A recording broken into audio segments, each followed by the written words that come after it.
But hell, I'd just like to conclude this by saying this simply. This has been a wonderful life. Broadcasting has been sensational for me.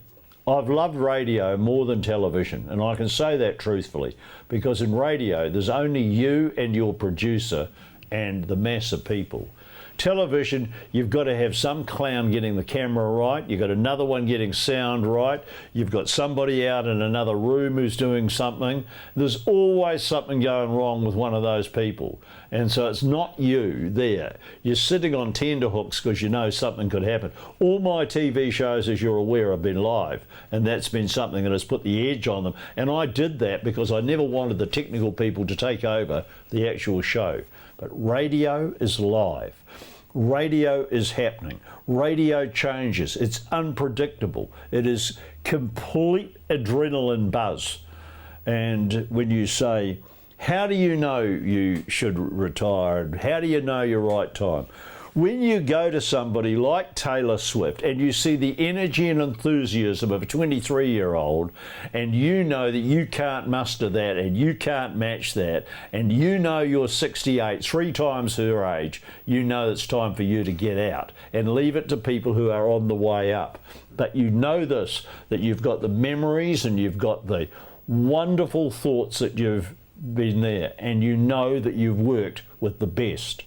I worked with Holmes. He is the best broadcaster this country has had. I've worked with Montgomery. He is the best commentator of sport that this country, or probably anyone, has ever seen. I think Montgomery on the America's Cup is sensational, absolutely sensational. So I've worked with those 2 people who were giants in their field.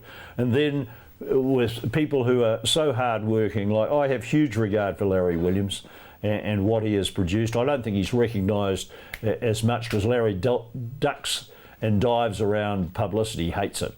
But Larry has always done a tip-top job. And then you throw in the mix people like Leighton Smith, who've been here for a long time and have done a solid job with regards to the way that they have portrayed what is happening in New Zealand society. You package all that up and you would like to think that you played some small part in making Newstalk ZB the #1 radio station in the country, and then you realise that, yep, it is time to move on to let somebody else go in the seat. And this time what has happened here is that it has been planned properly.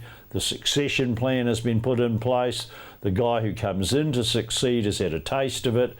They've seen how he's gone. They're confident that he's going to be able to make it, and I hope that Tony does make it. So for me, it's time to move on, and it's time to get on all these decent trips that I've got planned.